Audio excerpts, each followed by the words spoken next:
Bonjour. Bonjour. Bonjour. Bonjour. Ah, d'accord.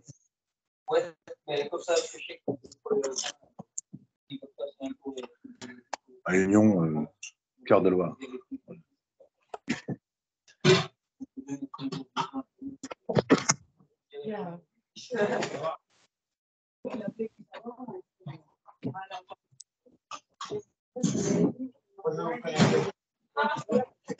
Bonjour à tous. Je me permets de couper le micro pour ceux qui ont oublié de le faire et on vous propose d'attendre 2-3 minutes les derniers arrivants pour commencer la présentation.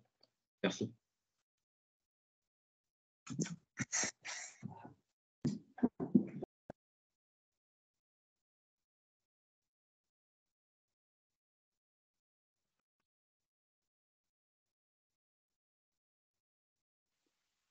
Bonjour à tous.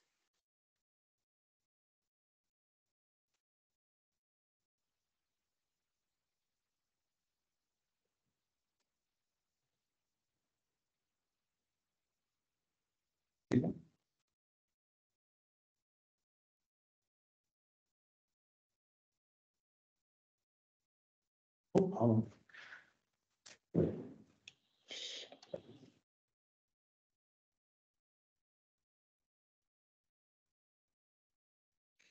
Madame Richardot, Madame Millan, Monsieur Ravet, je vous propose de commencer et d'introduire et j'accepte au fil de l'eau les derniers arrivants. Oui, vous n'avez pas Monsieur Cointa qui est dans la salle d'attente? Non, pas pour l'instant. On va peut-être attendre quelques minutes. Bonjour à tous. Bonjour. Bonjour.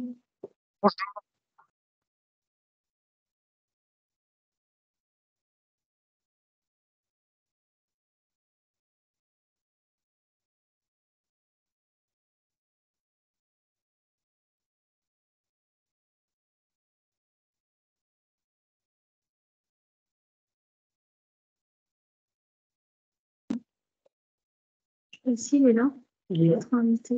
Ok, d'accord.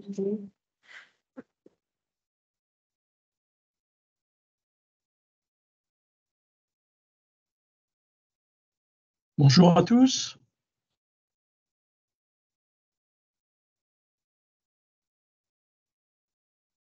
Bonjour à tous.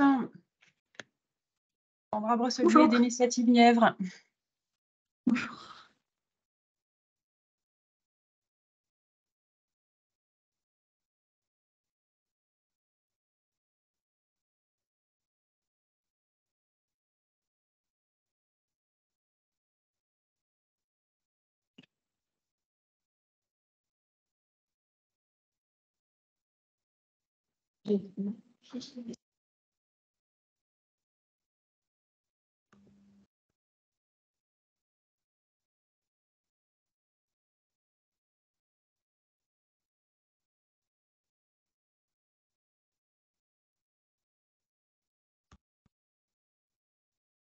Alors, en attendant l'arrivée du président, voyez-vous tous l'écran qui est affiché?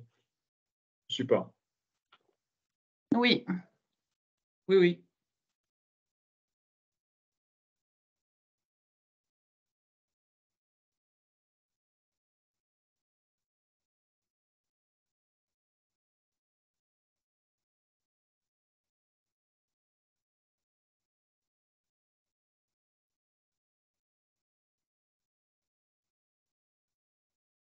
Bonjour.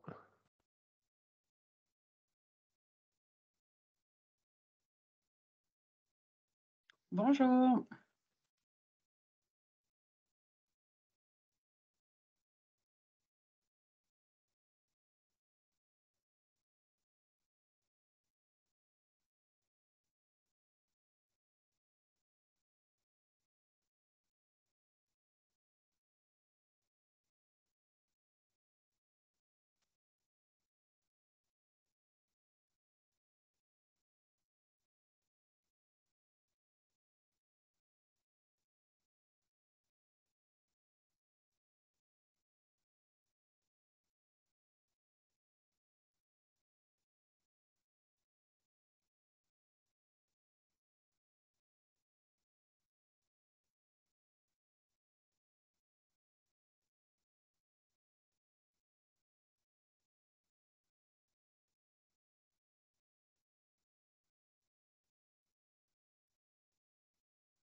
Bonjour, abattoir de Cône-sur-Loire. Bonjour. Bonjour. Bonjour. Bonjour.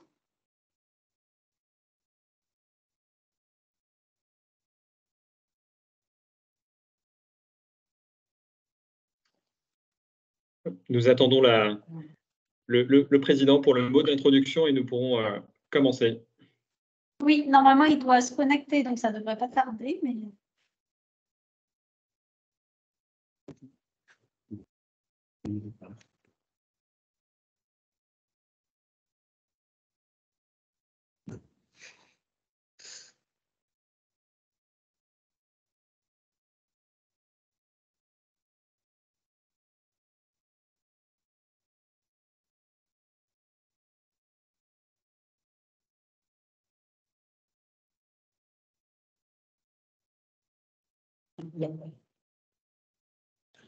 Oui, Sylvain.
Peut-être pour patienter, l'ordre du jour consiste simplement à vous rappeler le contexte et les objectifs de la stratégie, et notamment la méthode de concertation, puis de vous montrer le cœur de la stratégie et notamment les priorités qui sont engagées, et notamment enfin les prochaines étapes à court terme.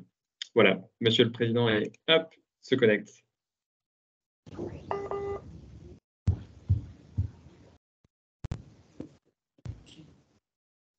Bonjour, Monsieur le Président. Bonjour, je ne sais pas si vous m'entendez. Parfaitement. Parfait. Bon, alors, excusez mon retard. J'ai eu différents petits problèmes ce matin et en plus, pour finir, j'avais un problème de connexion. Donc, veuillez m'excuser de vous avoir fait attendre. Bonjour à toutes et à tous. Peut-être que vous avez déjà fait un tour de table, si je peux dire, virtuel. Non, on va penser, je pense directement du coup à vos propos d'introduction et puis après on laissera la parole. D'accord, Donc d'accord. on vous propose en fait que le webinaire soit présenté juste avec Monsieur Johan Marchand, en fait, le cabinet KPMG qu'on a missionné du coup pour nous accompagner sur la définition de cette nouvelle stratégie. Et il sera également présenté du coup par Monsieur Ravet, le vice-président en développement économique, et Madame Sonia Milan, du coup qui est adjointe à la mairie d'Onzy, conseillère communautaire, et qui également du coup suit les travaux de la commission développement économique à la commune. Parfait. Monsieur Quentin, je vous laisse introduire les propos. Quelques mots d'introduction avant de passer à la présentation. Je vous remercie beaucoup de votre présence aujourd'hui pour, on pourrait dire, d'une part clore cette étude, mais qui n'est qu'un commencement dans l'application de notre nouvelle stratégie que nous allons vous présenter. Alors, elle était rendue nécessaire, cette étude et cette nouvelle stratégie, parce que la convention qui lie Cœur de Loire à l'Agence de développement économique était à renouveler. Et nous avons pensé, les élus, qu'il était souhaitable de revoir un petit peu nos ambitions, pensant que, bien sûr, nous faisions déjà, nous avions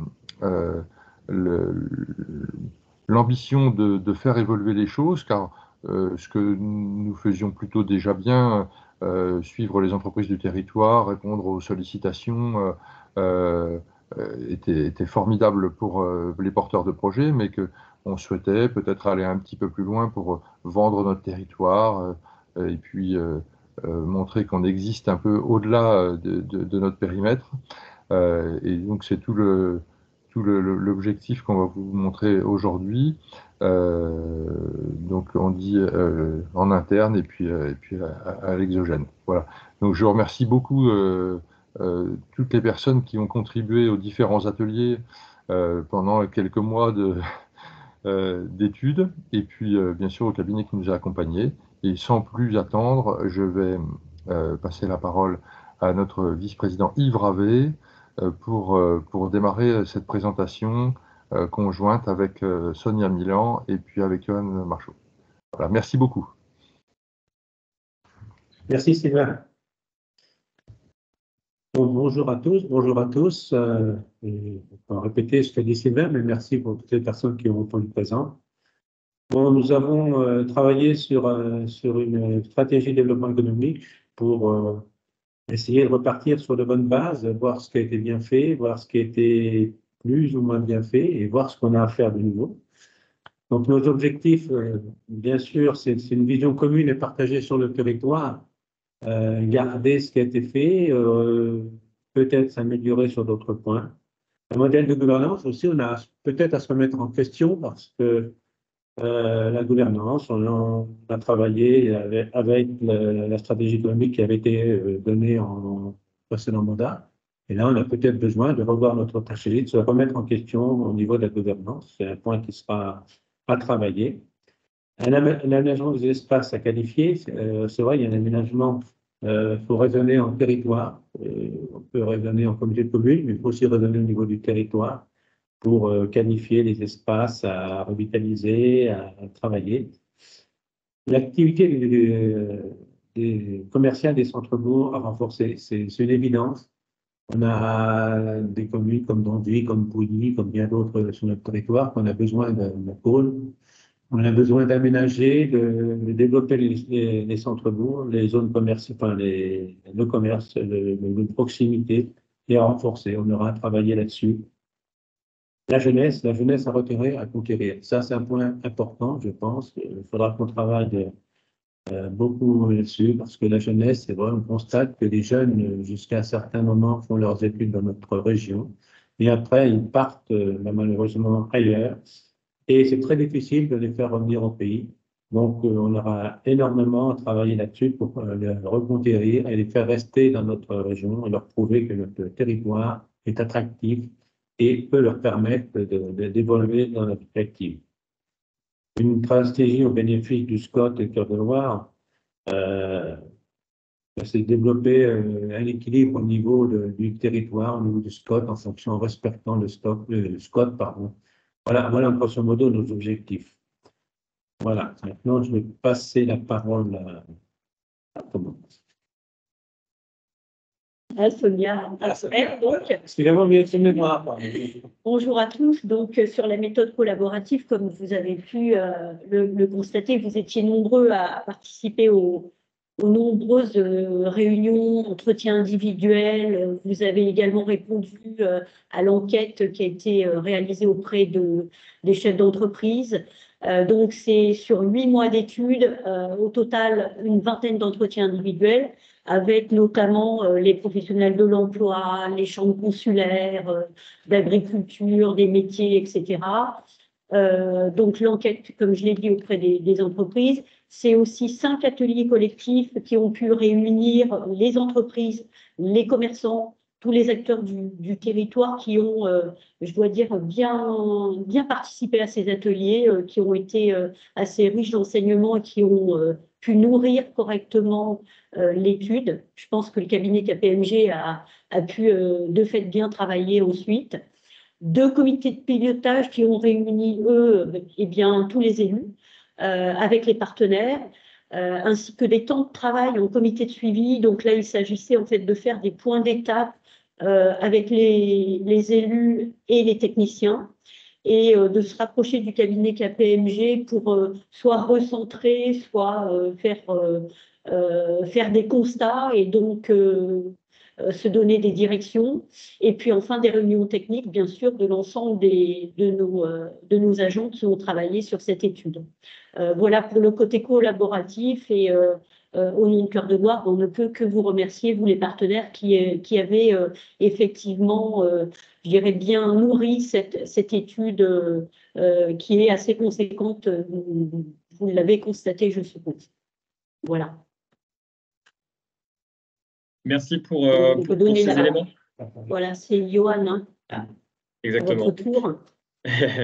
Merci. Alors, ce qu'on vous propose, c'est évidemment de vous présenter très rapidement le diagnostic et évidemment la stratégie et donc les axes priorisés et notamment enfin les suites pour qu'enfin on puisse avoir un temps d'échange d'une vingtaine de minutes ensemble. Ce que je vous propose pour les échanges, c'est que vous avez une fonction lever la main et on se chargera de la distribuer évidemment à toutes les personnes qui souhaitent intervenir. Et en même temps, sentez-vous libre de poser des questions dans le chat de conversation auxquelles ensuite on pourra répondre. Donc le diagnostic, il avait une logique qui était assez simple et c'est d'ailleurs souvent inattendu, un regard extérieur sur le territoire et notamment aussi, ce sont bien les acteurs du territoire qui sont les plus légitimes et les plus pertinents pour s'exprimer sur celui-ci. Donc on a eu cette approche qu'on a structurée en plusieurs temps, c'est-à-dire qu'on a regardé à la fois l'attractivité et les dynamiques économiques, notamment au travers des filières et des secteurs, mais aussi la perception qu'ont les acteurs de l'attractivité du territoire, l'attractivité également touristique, démographique, résidentielle, et notamment ce que l'on a appelé le capital humain, notamment le sujet des jeunes qui a été évoqué et que l'on a regardé de près. Également, j'associe au remerciement et à cette étude notre partenaire Linea Menta, qui a effectué un travail significatif sur le diagnostic de l'offre foncière et immobilière, notamment en lien avec M. Waterloo. Et enfin, une stratégie qui est le produit de sortie et qui est la feuille de route finalement à la fois de la communauté de communes Cœur de Loire, mais aussi de vous, partenaires. Le diagnostic, en quelques mots, on l'a synthétisé dans une approche dite AFOM. Concrètement, on a regardé les atouts, les faiblesses, les forces et les menaces que nous ont partagé les acteurs du territoire. Les atouts, dans un premier temps, ce qui nous a marqué, c'est évidemment la qualité et l'exhaustivité également de l'offre d'accompagnement. Réseau également des partenaires de cet écosystème dont on a vu son dynamisme, notamment et que vous incarnez. L'environnement également qualitatif du cadre de vie du territoire. Ça a été aussi un argument sur lequel beaucoup d'acteurs ont convergé. Et également aussi cette proximité avec le bassin parisien, plus une compétitivité prix du prix foncier, qui sont jugés en tout cas des atouts intéressants.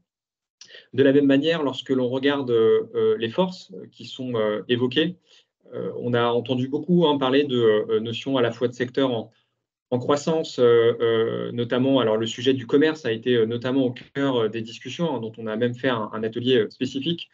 Également, nous, dans les statistiques, on a vu évidemment une base, notamment industrielle, certes, qui s'est réduite au fil des années, mais qui néanmoins demeure. Également aussi un travail qui est intéressant, qui est mené sur les cibles touristiques résidentielles, notamment au travers du rôle de l'Office de tourisme et de son plan de croissance tourisme, qui sont également des indicateurs intéressants. Au même titre également des mobilités que l'on voit post-crise sanitaire, et on le voit notamment, le département de la Nièvre est l'un des départements qui capte des déménagements plus forts dans le secteur des salariés privés, par exemple.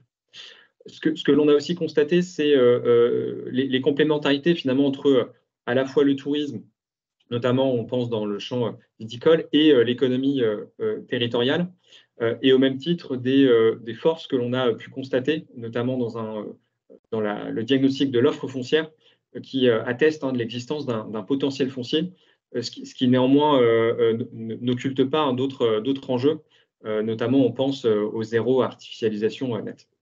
Toutefois, sur les faiblesses que l'on a pu voir, même si on note une légère reprise démographique depuis un an et demi, au travers des statistiques de l'INSEE, on a vu effectivement une perte de vitesse au long cours dans l'histoire de la démographie, peut-être également aussi du tissu économique.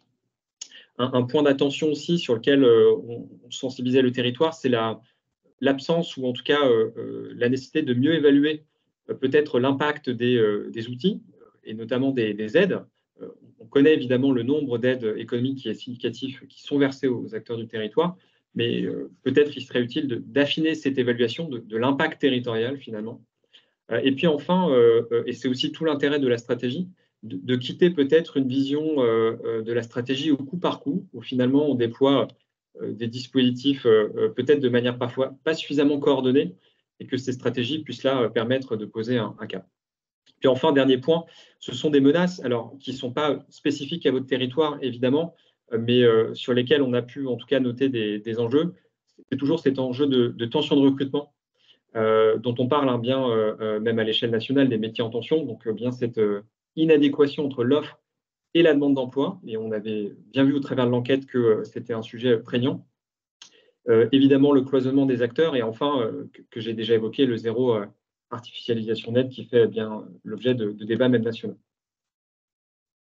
Si nous faisons un zoom très rapide sur différentes parties, sur le zoom économique, ce que l'on a évidemment constaté au long cours entre 2015 et 2021, donc concrètement, on a regardé les données de l'ACOS, par lesquelles on collecte des données via les bordereaux de cotisation sociale, donc ça nous permet en fait de poser un regard sur le dynamisme économique. Effectivement, c'est une décrue progressive, à la fois sur le volet salarié privé, à l'échelle de la communauté de communes et du département. Néanmoins, ce que l'on note, ce qui est intéressant, c'est effectivement un rebond depuis 2020, rebond certes qui est aussi lié à des tendances nationales, mais qu'il est nécessaire de garder en tête. Et dans ce cadre-là, on constate aussi la nécessité de continuer de s'appuyer sur des dispositifs étatiques, dans lesquels d'ailleurs vous êtes déjà engagés. Je pense notamment à Territoire d'industrie, Cœur de Ville. Mais on entend aujourd'hui parler de France 2030, du Fonds vert qui est abondé à 2,5 milliards d'euros, du rôle croissant également de l'Agence nationale de la cohésion des territoires. Bref, il y a là aussi des programmes à suivre pour accompagner votre reprise. Plus concrètement et plus proche de la parole des acteurs du territoire, également la vôtre, Madame Milan a cité une enquête et vous avez là en fait une synthèse des quelques résultats de l'enquête. Concrètement, on avait posé la question aux acteurs s'ils avaient des besoins, des problématiques en particulier, et concrètement leur vision de l'attractivité. Sur les besoins, ce qui nous a beaucoup marqué, c'est effectivement le besoin lié au développement, qui est notamment jugé un besoin prioritaire, d'où évidemment le rôle clé de l'ADEB, en ce sens, et de tous les partenaires. Je n'ose pas les citer de peur d'en oublier. Et puis le sujet évidemment du recrutement, notamment qui est en lien avec à la fois les enjeux de recrutement, de métiers en tension, et aujourd'hui du contexte national et de la récente loi pour le plein emploi, qui sont évidemment des enjeux clés. Et la problématique, si on est plus précis dans le volet RH, c'est bien en fait, l'identification d'une main-d'œuvre formée qui, quasiment pour la moitié de l'échantillon, a exprimé des difficultés très fortes. Et on l'avait notamment noté en travers l'entretien avec des entreprises. Et puis, voire dans une certaine mesure, d'être accompagné pour structurer une fonction RH en interne. Ce qui, évidemment, renvoie aussi au rôle et à l'actualité forte que l'on voit dans le champ de l'emploi. Je pense notamment à France Travail, qui est représenté là autour de la table, qui sera aussi, évidemment, au même titre que Cap Emploi ou les missions locales, ou la FET, évidemment, des acteurs clés. Et puis, enfin, dernier point sur l'attractivité. On a tout simplement, de manière très subjective, posé la question de la vision des acteurs vis-à-vis de l'attractivité. Voilà, sur une échelle de 0 à 10, quel est le degré d'attractivité que vous partagez? On est arrivé sur une moyenne un petit peu neutre et de 5,2 sur 10. Et évidemment, tout l'intérêt, c'est par ces stratégies de répondre à un souci qu'on a identifié, c'est-à-dire le manque de fierté du territoire que certains ont partagé. Et peut-être cette stratégie-là peut permettre de mieux valoriser concrètement ce qui se passe dans ce territoire et ce qui va se passer à court et moyen terme, tout en ayant une approche assez équilibrée finalement entre les différents volets de l'attractivité, qu'elles soient à la fois économiques, résidentielles et touristiques. On a également posé la question des filières qui paraissaient pertinentes à attirer. Ce qui est intéressant, sont ressortis deux grandes filières, les enjeux d'industrie légère, décarbonée, qui évidemment font l'objet aussi de points importants dans l'actualité nationale. Je pense notamment à la loi sur l'industrie verte, d'une part, et le sujet de l'économie circulaire, du recyclage, qui est aussi un segment jugé intéressant et qui d'ailleurs a le mérite de concerner à la fois. On peut tout à fait envisager des actions d'économie circulaire auprès de l'industrie, auprès du commerce, auprès du champ de l'agriculture et de l'agroalimentaire, etc. Et on voit là aussi, ça fait écho à l'actualité et même à la réglementation qui contraint un recyclage à la fois des déchets alimentaires et non alimentaires de manière croissante. Et puis enfin, on vous partage quelques extraits de verbatim, finalement des répondants de cette enquête, qui ont insisté sur différents aspects, notamment sur la nécessité de continuer de développer cet effet réseau entre vous et entre la communauté Cœur de Loire, et notamment d'essayer de décloisonner aussi les réflexions et d'essayer d'investir de nouveaux sujets, notamment les notions de transition écologique, et notamment d'avoir une logique finalement entre nous d'ambassadeurs et de prescripteurs de ces stratégies territoriales. Les temps collaboratifs en complément de l'enquête nous ont permis d'identifier plusieurs points. Alors, les besoins RH, on les a évoqués. Je ne réinsiste pas là-dessus, mais simplement en précisant un point complémentaire. La notion de gestion prévisionnelle des emplois et des compétences, évidemment, je pense au rôle clé de la FET.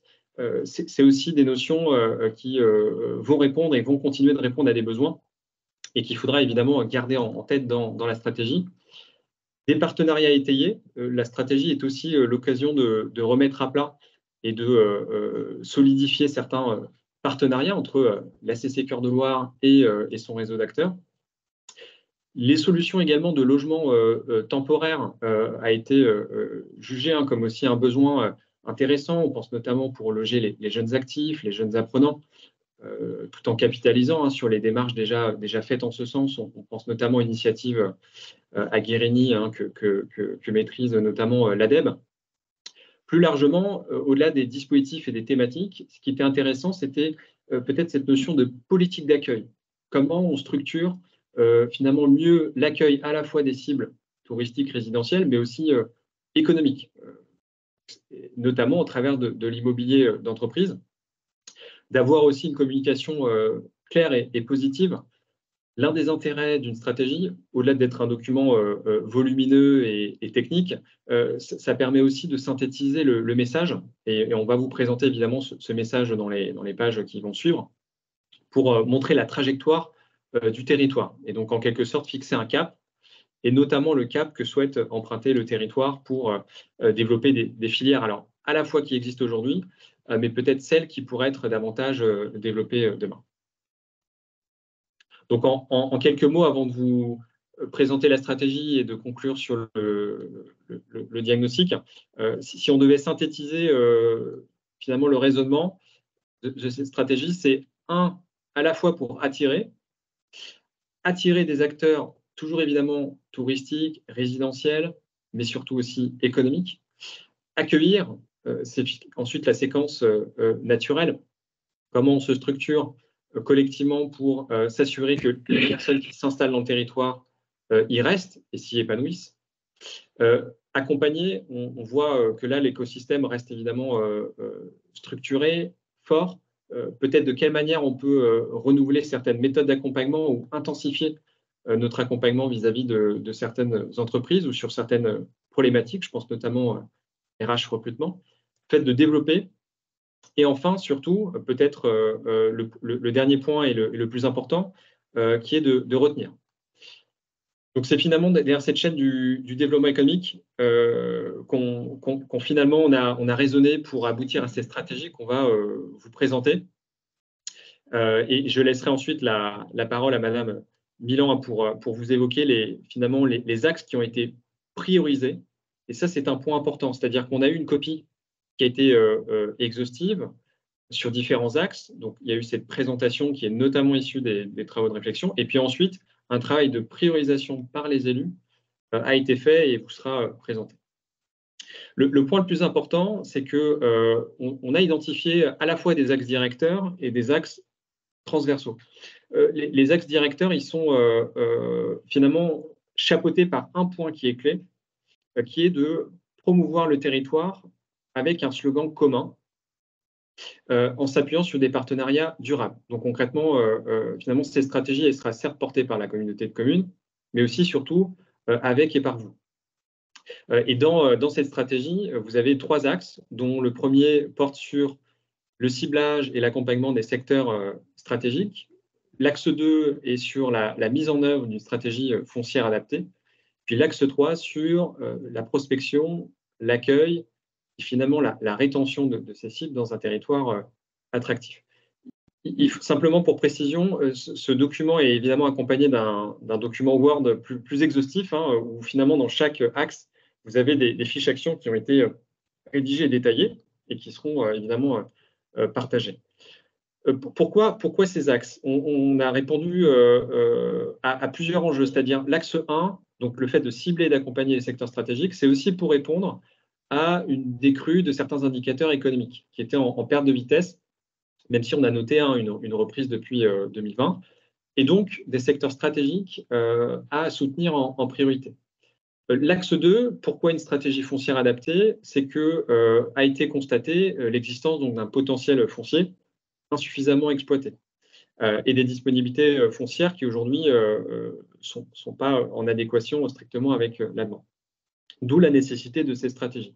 Puis enfin, l'axe 3 répond notamment à la nécessité de mieux se structurer dans le champ à la fois de la prospection. Alors, ça ne veut pas dire qu'on nie évidemment les actions de prospection qui sont déjà mises en œuvre. On pense déjà, par exemple, au gros travail qui est fait de participer au CIMI, par exemple, ou même d'accueillir des publics pour découvrir le territoire. Mais en tout cas, le fait de faire accueil ensemble et du coup, mécaniquement, de mieux valoriser son territoire et donc de répondre à ce fameux manque de fierté qu'on a pu déceler dans certains entretiens, explique notamment cet axe.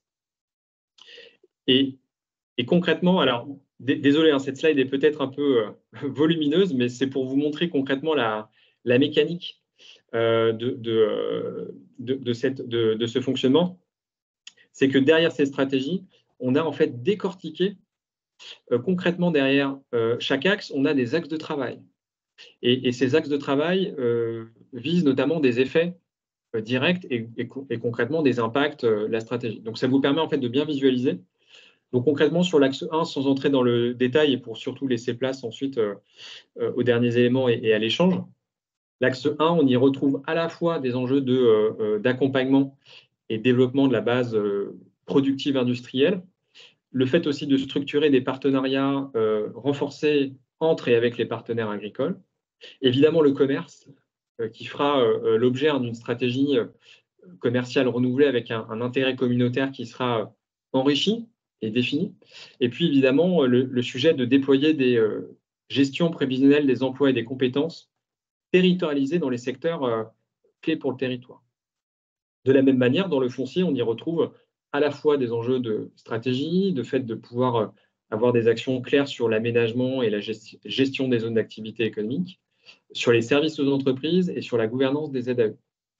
Sur l'axe 3, on y retrouve notamment le sujet de la prospection de cibles qu'on a identifiées dans la fiche action, d'avoir, et c'est aussi dans le sens de l'histoire, et d'ailleurs le territoire s'est positionné récemment sur un appel à projet en ce sens, le fait de pouvoir structurer une cellule d'accueil territoriale, qui est un outil très intéressant et qui sera, là encore, un maillon supplémentaire pour renforcer cette attractivité. Et puis, les actions à destination des jeunes, dont on a évoqué déjà les enjeux. Puis enfin, le chapeau que je vous évoquais tout à l'heure, qui est ce fameux slogan économique, territorial, commun, indépendamment aussi des enjeux de travail avec les secteurs touristiques, fait aussi partie de cette logique de renforcer plus largement cet effet réseau, de pouvoir enfin, et c'est bien là les impacts espérés de la stratégie, de maintenir et de continuer de contribuer à la croissance économique du territoire, son attractivité et surtout enfin, c'est peut-être l'une des conditions de réussite les plus pertinentes et intéressantes, d'avoir un consensus à la fois politique, ce qui est le cas, et partenarial autour du cap fixé. L'axe 1, donc on on y retrouve concrètement derrière à la fois les axes de travail qui peuvent paraître abstraits au premier abord, on en convient. Concrètement, on a des choses très claires, c'est-à-dire de pouvoir avoir un référent identifié sur la question, une offre de formation qu'il faudra continuer d'étayer, d'enrichir, et on voit même à l'échelle nationale des dispositifs qui continuent de se déployer. Alors évidemment, on pense au campus des métiers et des qualifications, d'excellence, ou même aux écoles de production, par exemple. De prévoir une instance d'échange sur le volet agricole, pour concrètement qu'on mette autour de la table les acteurs de la filière, évidemment en lien avec la Chambre d'agriculture. L'identification aussi du foncier, propice au maraîchage, le fait de pouvoir accompagner les installations, de soutenir et de continuer de soutenir les outils. On pense évidemment à l'abattoir et à l'étude récente émise en ce sens. L'intérêt communautaire de la compétence commerce, que j'ai déjà évoqué, et puis évidemment de renforcer encore et encore l'ingénierie de projets sur les centres-villes, dont on a vu qu'il constituait évidemment un enjeu clé à la suite du séminaire.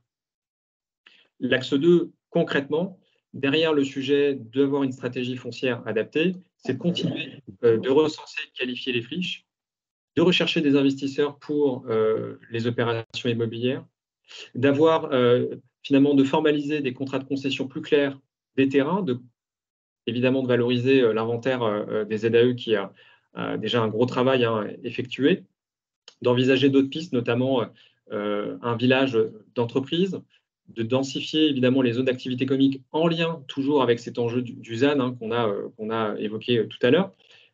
Au-delà des aspects techniques, juridiques, de pouvoir continuer d'animer le tissu des zones d'activité économique, et finalement comment ces entreprises et ces acteurs qui y sont implantés peuvent être animés de manière coordonnée. Et puis enfin, évidemment, la gouvernance et la gestion des ZAE, qui est aussi un sujet au même titre, par exemple, que les contrats de concession qui seront évidemment travaillés. Et l'axe 4 et 3, enfin, 4, c'est le slogan. Alors, de manière très transparente, aujourd'hui, on n'a pas encore retenu le slogan phare. Si on a eu quelques idées, alors en tout cas, ça reste un cap. Donc, il faudra avoir un discours en commun. Et puis, évidemment, ces partenariats entre les acteurs touristiques et la communauté de communes. On a vu que c'est un gisement assez important et on le voit d'ailleurs dans d'autres territoires, le lien entre le tourisme et les retombées économiques, à la fois directes et indirectes. Des territoires de plus en plus se structurent pour optimiser ces complémentarités. Alors, on pense notamment au tourisme artisanal, industriel, à votre ADN sur le no-tourisme notamment. Et puis enfin, la prospection. Pour conclure, avant de laisser la parole à Madame Milan, qui va vous présenter les axes priorisés, c'était aussi une réflexion sur donc la prospection que j'évoquais, où concrètement, il faudra continuer d'engager des actions sur la cible médicale, l'attractivité médicale, qui est un enjeu évidemment partagé à différents échelons. Il y a déjà évidemment des actions entreprises en ce sens. Peut-être d'aller chercher plus étroitement certains professionnels ou d'aller capter notamment d'autres ressources. Et on pense notamment au grand projet du centre hospitalier qui viendra renforcer cet enjeu. Fédérer, mobiliser les ambassadeurs du territoire également. Donc, au-delà d'être de la communication pure, c'est aussi d'avoir un dispositif d'animation au long cours. La cellule d'accueil, évidemment, la fiche action prévoit quelques éléments, la préfigurant, en capitalisant sur les initiatives déjà faites. Je pense notamment au travail avec soit l'Office de tourisme, soit Nevers Agglomération. Puis enfin, les actions à destination des jeunes, enfin et encore, pour continuer de les attirer et les ancrer dans le territoire. Et on pense là notamment aux enjeux à la fois de parrainage, qui est une notion qui a eu un certain écho auprès, par exemple, des élus de la communauté de communes. Peut-être de développer davantage l'entrepreneuriat des jeunes, ou d'autres aspects, notamment sur le volet formation que j'évoquais tout à l'heure. Voilà en quelques mots de manière amassée. Et peut-être pour conclure, Madame Milan, on vous présente les axes priorisés. Les axes transversaux, on vous les mentionnera en quelques mots. Et enfin, on terminera sur les suites à donner par Monsieur Ravet, qui vous les présentera. Merci, Monsieur Marchot. Tout d'abord, je voulais rappeler en fait les impacts de la stratégie et ce qui nous a amené finalement à choisir ces 3 axes stratégiques avec les axes de travail qui sont liés. C'est effectivement avoir une croissance économique en évolution avec de la création d'emplois. C'est aussi faire évoluer l'attractivité résidentielle et touristique, toutes les deux étant naturellement liées. Et puis, effectivement, avoir un consensus politique entre Cœur de Loire et tous les partenaires afin que l'on puisse avancer plus rapidement et plus efficacement ensemble.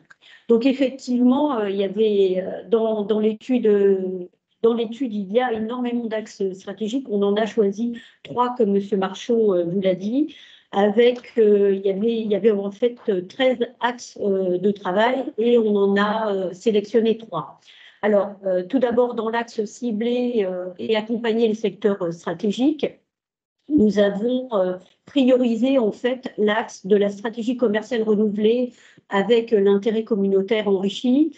L'objectif étant en fait de créer un poste de manager centre-ville pour animer et accompagner tout d'abord les centres-bourgs en revitalisation, pour enrichir la diversité commerciale et puis élever le niveau d'attractivité des centres-bourgs avec des leviers tels que la préservation des linéaires commerciaux, un outil qui existe dans le PLU, la gestion de la vacance et d'autres outils encore. C'est aussi renforcer les partenariats avec vous, les secteurs stratégiques, donc l'industrie, l'agriculture, les secteurs viticoles, de l'emploi, etc.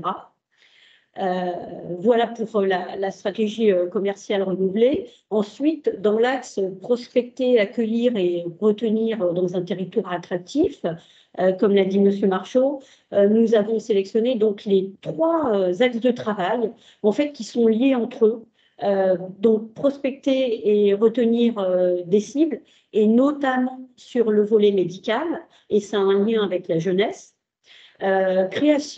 Effectivement, la création de la cellule d'accueil territorial. Donc là, c'est fondamental. C'est même, je pense, l'objectif. Premier, c'est créer un guichet finalement unique, opérationnel, qui permette une installation pour tous les acteurs simplifiée en fait sur le territoire. Donc là, ça mêlera effectivement un nombre d'acteurs et de partenaires. Voilà, l'objectif pour la création de la cellule d'accueil territoriale, c'est vraiment de permettre aux acteurs qui veulent vivre et travailler sur le territoire d'avoir un point unique où aller, où s'enseigner et qui puissent, un peu comme le fait d'ailleurs un peu l'ADEME aujourd'hui, mais plus enrichi encore. Et puis, c'est des actions à destination des jeunes parce qu'effectivement, M. Marchaud l'a dit, ce qui a été pointé dans l'étude, c'est le besoin de renforcer les dispositifs, alors il existe déjà, mais les dispositifs de soutien à la création d'entreprises.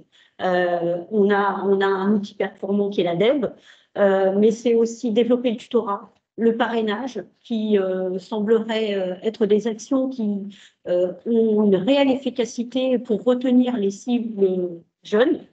Et puis, évidemment, le renforcement de la formation avec l'ensemble des partenaires. Et puis, dans le 3e axe, qui est la mise en œuvre d'une stratégie foncière à adapter, effectivement, en fait, il s'agit d'identifier clairement les missions pour l'ADEB, parce que on n'est pas, je dois dire, on n'est pas très bon là-dessus. Il faut que l'ADEB puisse savoir où elle doit aller et comment être performant pour que les entreprises puissent s'installer. Et ça passe par la définition aussi d'un cahier des charges pour l'implantation des entreprises, de façon à formaliser toutes les démarches pour s'installer dans les zones d'activité.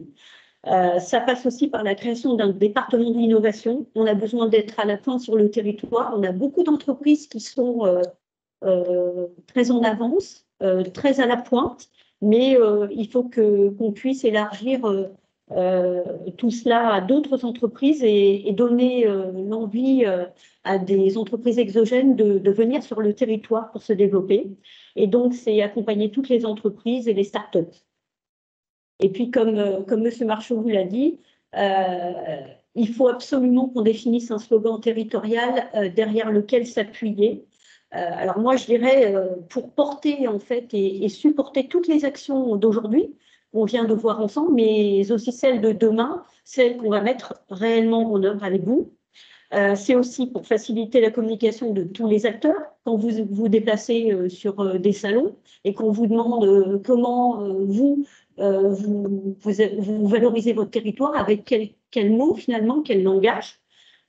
Donc, il faut que vous puissiez tout de suite sortir un slogan qui vous vient et pouvoir argumenter derrière. Et puis, c'est surtout pour porter haut et fort notre fierté de vivre et d'innover sur ce territoire qui est si riche d'opportunités. Je crois que c'est vraiment un territoire d'opportunités pour tout le monde, que ce soit pour vivre ou pour lancer son activité professionnelle.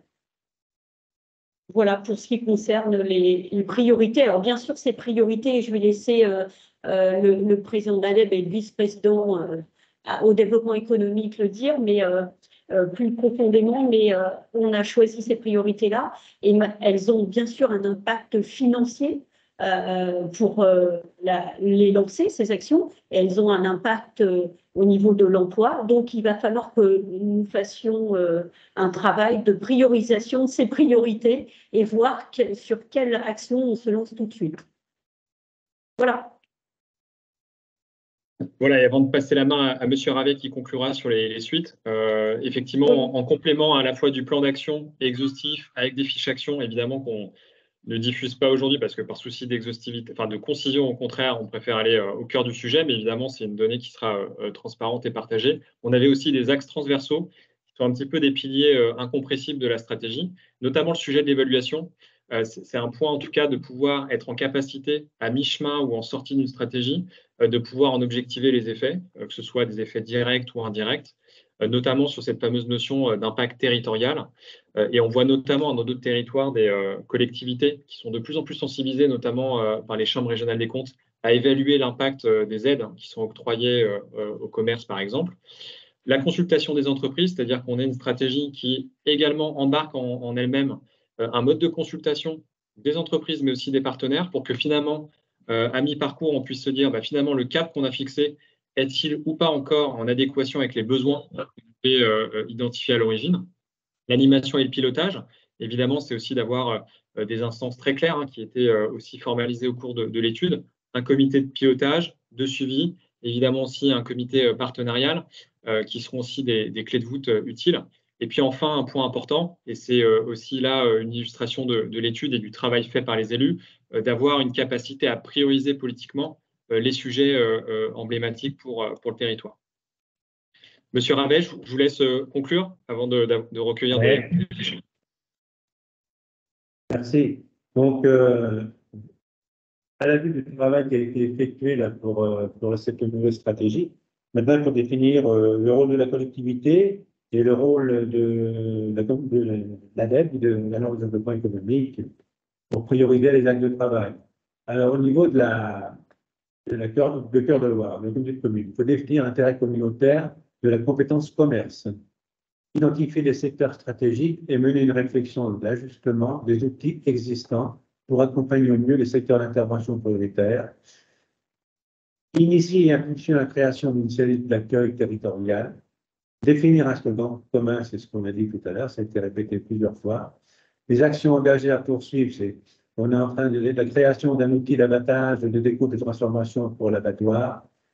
Ça, c'est en cours. Gestion d'aménagement et entretien des ZAE. Ça, c'est important aussi pour clarifier et proposer des terrains de façon plus claire et plus nette. Partenariat avec Nevers Agglomération, les Bertrands. Ça aussi, c'est important parce qu'il faut savoir qu'on travaille sur un territoire large. Création des ZAE à Traces-sur-Loire. On y a travaillé pas plus tard hier après-midi.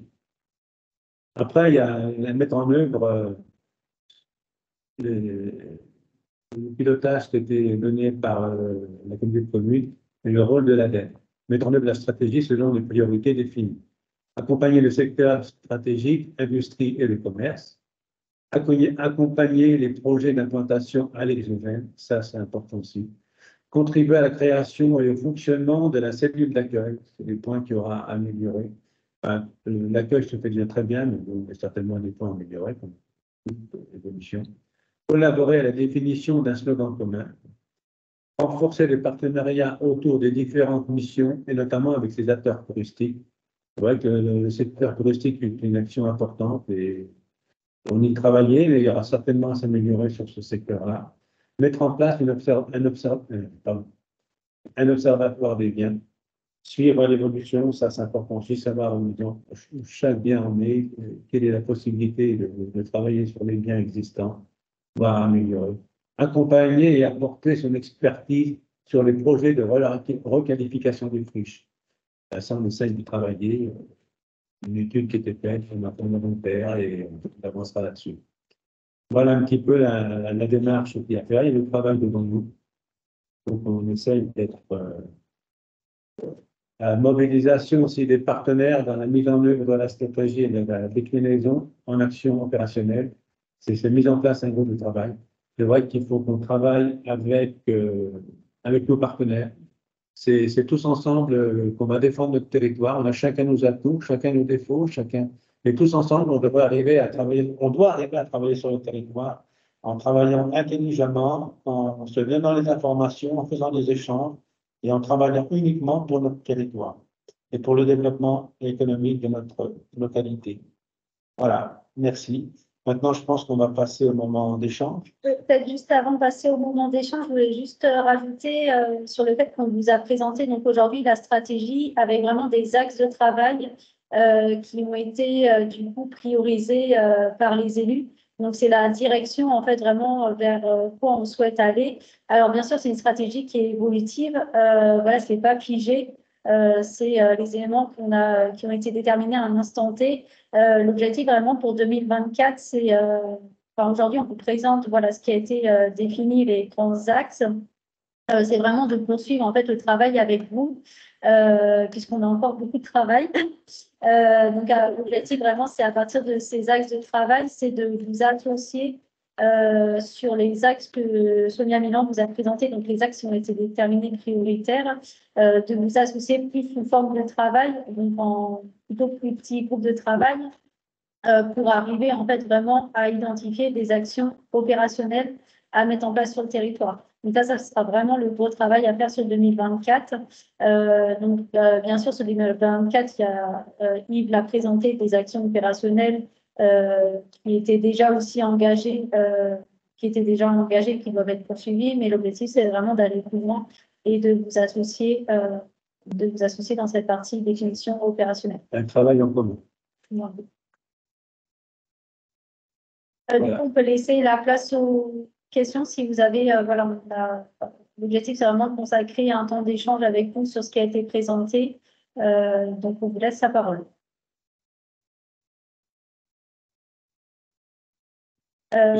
Frédéric. Oui, bonjour à tous. Tout d'abord, je vous remercie pour cette présentation. Donc, Frédéric Berger, responsable du service développement économique à Nevers Agglomération. Donc, on travaille en lien avec effectivement la Comcom et la DEF depuis 2018. Dans le cadre de la convention de partenariat en matière de développement économique, j'ai eu quelques sujets effectivement qui ont retenu mon attention durant la présentation, puisque c'est des sujets que nous avons en commun.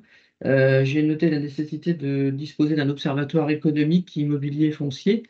Et ben, l'agglomération, effectivement, aujourd'hui, alors certains ne le savent peut-être pas, qui est en cours de l'organisation. Aujourd'hui, on a un poste, il était décidé à l'échelle de l'agglo d'avoir un poste dédié sur l'observatoire économique, foncier et immobilier. Donc, c'est aussi une préoccupation de l'agglomération. Donc, on pourra rééchanger ensemble dans le cadre de la convention. Sur le dispositif d'accueil, comme vous le savez également, il y a entre guillemets la marque Welcome in Nevers, sur laquelle on a déjà aussi partagé ensemble les modalités, sur lesquelles on peut aller plus loin. Sur la délibération relative au commerce, on a travaillé un petit peu moins d'un an aussi sur cette délibération, en se basant d'ailleurs sur ce qu'avait fait notamment la comme Cœur de Loire, qu'on a effectivement un peu mis à jour, sur laquelle on travaille encore aujourd'hui. Donc, à nouveau un sujet commun. Sur les salons et la prospection, eh bien, effectivement, on a engagé des actions ensemble telles que le CIMI. Je sais qu'il y a eu également le Salon des maires de France récemment. Avec Sophie, si je dis pas de Sophie Rochard, pardon, on va se déplacer la semaine prochaine au Salon du travail et de la mobilité en tant que visiteur, avec pour objectif, in fine, de présenter aux élus un stand sur ce salon en 2025, donc encore une action commune. Et puis effectivement, vous avez évoqué la GPECT. Donc, comme vous le savez, il y a une action qui est menée dans le cadre de territoire d'industrie sur la GPECT d'un point de vue industriel. Et j'ai vu que vous élargissiez à juste titre une GPECT sur d'autres secteurs d'activité. Donc voilà, je voulais vous faire un petit retour sur ces quelques points qui effectivement m'ont intéressé durant cette présentation. Oui, l'objectif, c'est bien entendu je pense notamment du coup à la cellule d'accueil. Oui. C'est bien, en fait, l'idée, c'est de dire qu'aujourd'hui, en fait, on accueille, que ce soit des familles, des médecins sur le territoire. Mais en fait, aujourd'hui, notre organisation, elle n'est pas claire déjà elle n'est pas partagée par tout le monde. Et voilà, c'est important, même nous, en interne, du coup, de la clarifier, de clarifier le rôle de chacun. Mais c'est aussi, du coup, nous, en interne, au niveau du territoire Cœur de Loire, mais c'est aussi en vous associant à une échelle plus large, que ce soit en fait à l'échelle du Val-de-Loire, mais aussi du département, et en s'intégrant aussi dans les dispositifs qui sont déjà en cours et qui sont intéressants aussi de renforcer. Oui, on est bien sur deux échelles différentes. En s'intégrant et puis en s'inspirant aussi. S'intégrer, mais c'est aussi s'inspirer de ce qui est déjà effectivement fait et qui marche avec Welcome in Nevers. Notamment. Madame Roumier. Oui, bonjour. Donc Anne-Lise Roumier, je suis responsable du service développement économique à la Chambre de métiers et de l'artisanat. Et donc merci pour votre présentation et ces objectifs assez clairs. Par contre, j'ai pas vu apparaître le mot artisan ou artisanat. Donc est-ce que vous avez bien pris en compte est-ce que ça se cache dans le volet industriel ou commerce voilà. Merci. Oui, C'est pas oublié. Ils ne sont pas oubliés, loin de là. C'est plus particulièrement, je pense, plutôt dans le volet commerce, artisanat, hein, ce qui me semble logique, mais on les retrouve notamment dans les revitalisations des centres-bourgs, où on a du commerce, de l'artisanat, et toutes les actions qui seront menées, en tout cas dans le sens d'enrichir la diversité commerciale, mais c'est la diversité commerciale et artisanale, c'est effectivement promouvoir l'artisanat, parce qu'on a cette cible-là qui est très bien représentée à l'échelle de Cœur de Loire et qu'on a besoin d'aider également. Oui, c'est un oubli, effectivement, mais c'est un oubli choral, c'est bien dans la stratégie. C'est bien prévu. L'artisanat chez nous, c'est vrai qu'ils ont besoin, certains ont besoin de s'agrandir et justement, on a un travail à faire à ce niveau-là pour éviter qu'ils partent ailleurs et les garder sur notre territoire, leur offrir des parcelles ou des terrains s'ils veulent s'agrandir de façon à pouvoir travailler et rester sur le local. Mais c'est bien un souci, puis c'est leur donner de la visibilité aussi avec les outils de communication, des locaux aussi en plein centre-bourg pour qu'ils puissent valoriser et promouvoir leurs activités. C'est un point de travail important actuellement sur les élèves. Les artisans, c'est un point très important au niveau de recherche pour des terrains, des bâtiments. Pour eux, c'est un travail important. Moi, je vais vous quitter parce que j'ai un rendez-vous avec à la mairie de Chiliato. Donc, je vais vous abandonner, mais il y a trois personnes qui sont capables de vous répondre, il n'y a pas de problème. Et je suis obligé de partir, excusez-moi. Je ne pourrai pas. Merci encore de votre présence et on sera amené à travailler ensemble. Monsieur Baudry et Monsieur le Président souhaitent intervenir. Et Monsieur Waterloo, par ordre. Oui, Yannick Baudry, donc chef de projet attractivité donc à l'agence Nièvre Attractive. Hein, pour ceux qui ne connaissent pas, l'agence Nièvre Attractive en fait est sous cette forme depuis juin 2020. Hein, elle a eu les missions d'attractivité en plus du tourisme hein, qu'on connaissait à l'agence de développement touristique. Moi, je partage aussi en gros hein, ce qui a été dit et ce qui pourrait aussi être dit par par bon nombre de territoires de la Nièvre, hein, même si vous, effectivement, et ça tout le monde en est convaincu, vous bénéficiez forcément de cette proximité parisienne, de cet axe aussi de communication, hein, qui est vraiment pour vous un des gros atouts en termes d'accueil, d'accompagnement des nouveaux arrivants. Nous, en fait, les deux objectifs de l'agence, en gros, on retrouve hein, ce que vous avez évoqué, c'est à la fois la visibilité de notre territoire et puis aussi axer tous nos dispositifs sur le travail partenarial. Donc, c'est ce qu'on fait depuis 2020. Sur la visibilité, on a fait aussi ce constat, nous, surtout à l'extérieur. Hein, comme l'ADEB, on est adhérent désormais à la Fédération des agences d'attractivité. Et en fait, la Nièvre, aujourd'hui, elle n'a pas forcément d'image, ni de bonne image, ni de mauvaise image.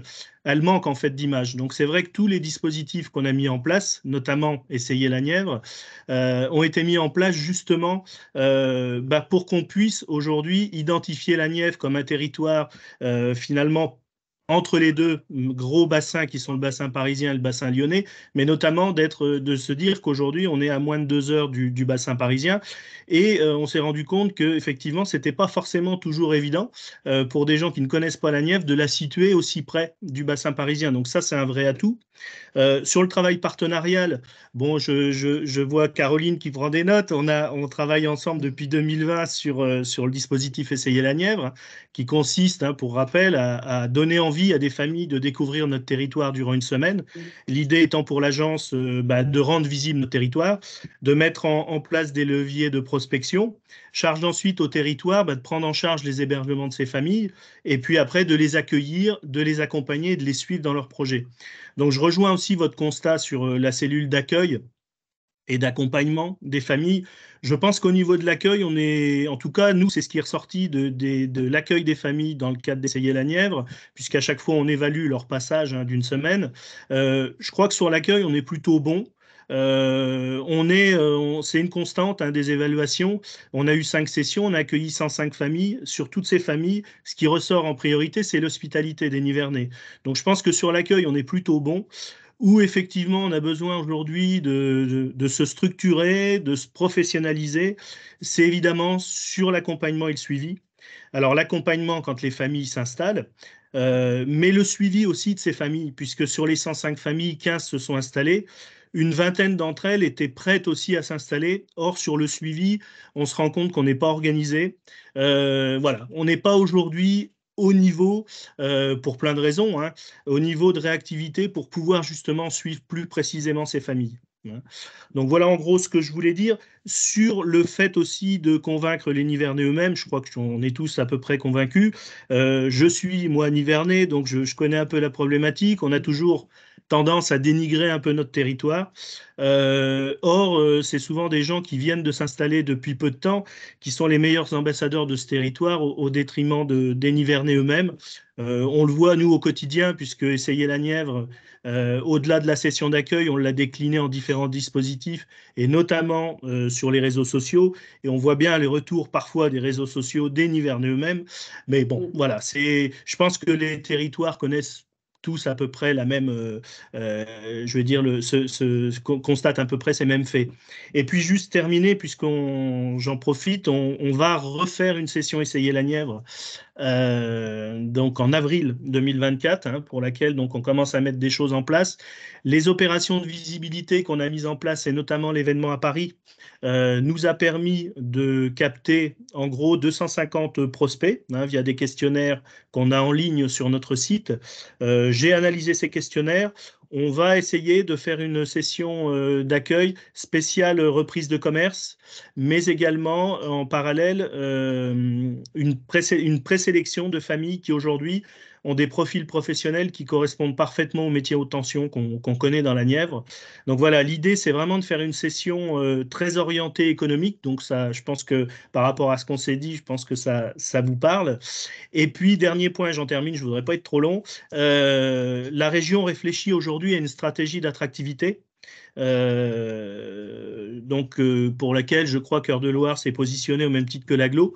Donc voilà, c'est aussi un élément à prendre en compte, c'est que eux, au niveau du marketing, de la prospection, ou en tout cas de la visibilité de nos territoires, normalement, il devrait, par rapport à cette stratégie, avoir aussi un rôle à jouer sur lequel nous, on doit aussi s'organiser pour répondre au mieux. Voilà, j'en ai terminé. Merci, Gabi. Merci. Monsieur le Président et Monsieur Waterloo, pour conclure, à moins qu'il y ait une dernière question, sinon on vous propose de conclure. Écoutez, moi je veux bien. Alors, tout d'abord une réponse à Monsieur Baudry que je viens d'écouter avec attention. Alors, personnellement, je suis un grand fan de l'opération Essayer la Nièvre, donc je ne suis pas à convaincre. Aude, qui doit être toujours connectée, m'a fait part hier des nouvelles dates là, que vous venez d'annoncer et du nouveau programme. J'ai immédiatement répondu que je voulais sans réserve que nous nous inscrivions dans la démarche. Comme nous l'avons été depuis le départ, même si quelquefois on n'a pas forcément pu accueillir des familles, enfin ça n'a pas toujours été... bon. En tout cas, on est dans la démarche, on a même été sur le parvis de la Défense, vous le savez. Hein, voilà. Et ensuite, rebondir également très rapidement sur l'appel à projet régional. Nous avons déjà candidaté. Ensuite, on a participé déjà à une première réunion à Dijon. On est content que, a priori, le faible nombre de candidats font que l'agglomération de Nevers et Cœur de Loire seront retenus. Je ne sais pas s'ils vont retenir des agences d'attractivité. Je crois que la cible était plutôt les EPCI, mais enfin, à voir. Mais en tout cas, on n'est jamais trop pour travailler tous dans le même sens. Et je compte beaucoup aussi sur cette opération pour qu'on soit une EPCI pilote. Et puis travailler avec tous les acteurs. Je vous dis, je trouve que nous ne sommes pas, on n'est jamais trop pour avancer sur cette politique d'attractivité et d'accueil résidentiel. Ensuite, le travail partenarial, évidemment, et j'avais autre chose à vous dire, mais comme je ne l'ai pas noté, ça va me revenir dans un instant. Je suis désolé, c'est du direct. Hein. Alors, remercier bien sûr Sonia, Caroline et Johan pour la qualité de leur présentation. Et puis, comme je le disais, si c'est la fin de l'étude que nous restituons aujourd'hui, ce n'est que le début de la phase maintenant où nous allons travailler, nous allons laisser l'étude de côté et commencer les actions. Et on est impatient de travailler avec tous les gens que j'ai pu entendre s'exprimer, qu'on connaît déjà pratiquement tous bien. Hein, voilà, et on est très à l'aise ensemble. Alors oui, ça me revient. Et pourtant, c'était une évidence puisque c'est une discussion que j'ai eue avec Sonia cette semaine. Moi, je m'inscris, si je suis tout à fait d'accord avec ce que vous avez dit là, je m'inscris en faux par rapport à une chose que vous avez dit. Vous avez dit que effectivement certains Nivernais, alors il y a une légende que les Nivernais sont accueillants, ça on le sait tous, mais défendraient pas forcément bien leur territoire, etc. Et ben moi, là, je suis comme vous, moi je suis Nivernais, j'ai toujours habité la région que j'ai la chance de présider actuellement. Mais je vois pas le fondement de tout ça. Alors, vous n'êtes pas le seul à le dire, hein. Tout le monde reprend ces choses-là. Mais en fait, moi, je vois que des gens qui sont fiers de leur territoire autour de moi. Et bien sûr, je le suis au moins autant qu'eux.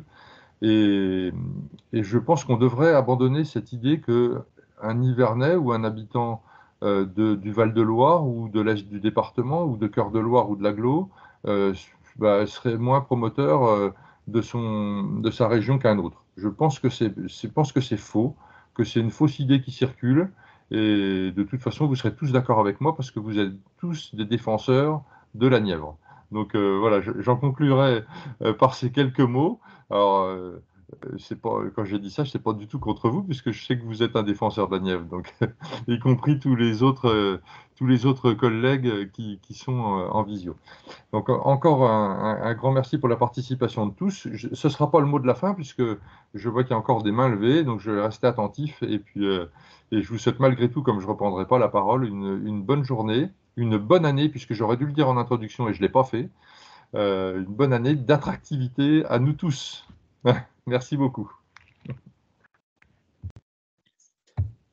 Et pour la dernière question, Monsieur Waterloo.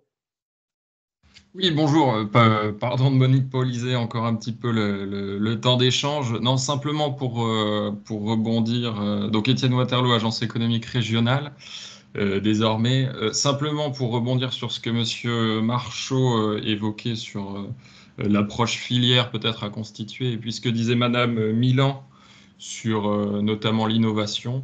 Simplement rappeler que l'agence économique est dotée de spécialistes, notamment d'un pôle innovation et puis de responsables filières qu'il ne faut pas hésiter à solliciter dans le cadre de votre démarche opérationnelle par la suite. Voilà, simplement pour redire ceci. En plus de l'accompagnement qu'on fait sur le 58, il y a aussi ces ressources-là qui existent. Voilà. Merci Étienne pour ce rappel et c'est bien prévu justement, ça fait partie des constats et des objectifs, c'est justement de plus solliciter l'AER, en tout cas de travailler plus en étroite collaboration justement sur le renforcement de l'accompagnement de ces filières qui ont été identifiées.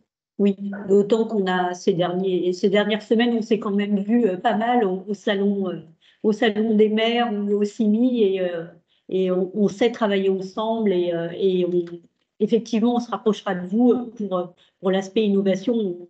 On a vu la force de l'AER sur le sujet. On peut peut-être, Johan. Oui. Je vois Madame, pardon, Drouillot. Oui, vous avez levé la main. Une dernière question. Oui. C'était juste, moi, j'ai bien entendu tout ce qui s'est dit et je suis satisfaite aussi de tous ces échanges.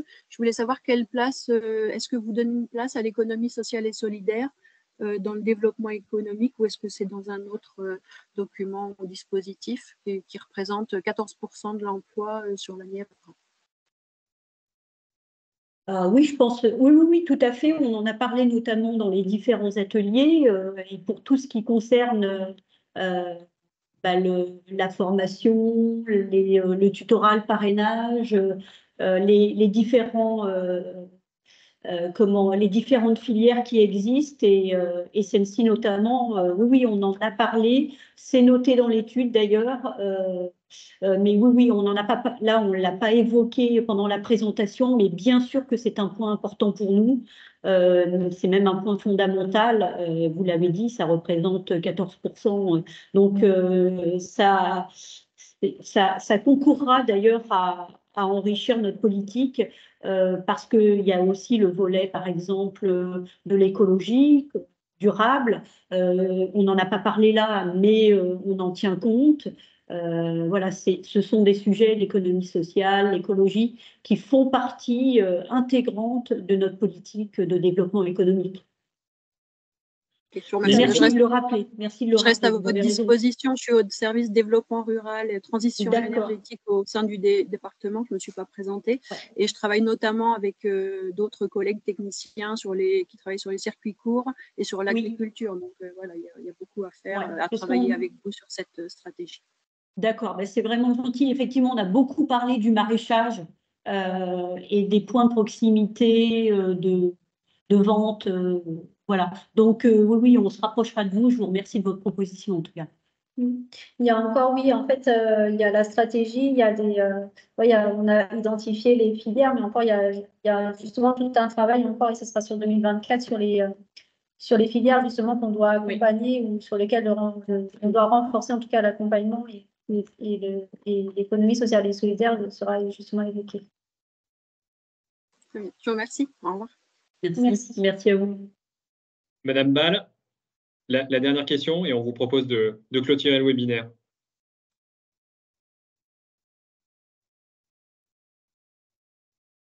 Madame Nathalie Ball, vous avez la main levée ou c'est peut-être un oubli? Oui. On vous propose de clôturer le webinaire, si cela vous convient. Merci à tous et à votre participation et votre attention. Peut-être Madame Milan, Madame Richardot, un dernier mot. Moi, je suis prête. Je sais pas si ça marche. Oui, c'est bon. Oui. Du coup, on va laisser la parole. On vous entend. Oui, excusez-moi, je n'arrivais pas à mettre mon micro. Je voulais juste avoir une réaction par rapport à l'action Nièvre attractive. Je pense que beaucoup de commerçants et artisans seraient favorables à faire une visite ou à faire découvrir leurs entreprises et la vie, comment on gère nos commerces et comment on a notre... Excusez-moi, c'est la sonnerie du magasin qui sonne en même temps. Je suis désolée, je suis au travail. Et voilà, je pense qu'il y a beaucoup d'artisans et de commerçants qui seraient ravis d'échanger avec de futurs potentiels arrivants sur le territoire. Et voilà, n'hésitez pas à nous contacter, à contacter l'association des commerçants caunois. Je pense que, au contraire, voilà, ça ferait plaisir à beaucoup de monde. Merci pour votre proposition. C'est bon, bah, bien sûr. Que nous retenons. Merci beaucoup. Et voilà, c'était une intervention très intéressante. Merci à vous. Merci beaucoup, madame. Merci. Juste donc pour préciser en fait qu'on va vous transmettre donc le document de la stratégie. Alors prenez pas peur parce qu'il est un peu lourd, mais enfin, je pense que c'est important que tout le monde l'ait. Donc si vous avez du temps dans vos soirées pour un petit peu de lecture. Et les documents seront également disponibles on va les mettre en ligne sur le site de la petite commune. Donc toute la partie diagnostic et donc toute la partie avec les axes stratégiques et les axes de travail. Et le webinaire sera également accessible en replay, donc on l'a enregistré. On partagera également à ceux qui n'ont pas pu être présents, assister ce matin à la présentation. Voilà. Et puis pour conclure, je voulais remercier le cabinet KPMG et l'INAMENTA. On est très, très heureux de ce document de stratégie de développement économique qui va nous permettre d'avancer avec vous tous, les partenaires. Et je voulais aussi remercier Aude Moulinet et Caroline Richardot pour leur travail de grande qualité. Voilà. Merci. Merci à vous. À bientôt. Bonne journée à tous. Merci. Allez, bonne journée, merci. Au Et revoir. à bientôt à tout le monde. Merci, Au revoir. bonne journée. Au revoir. Au revoir à tous. Merci, messieurs, dames. Au revoir.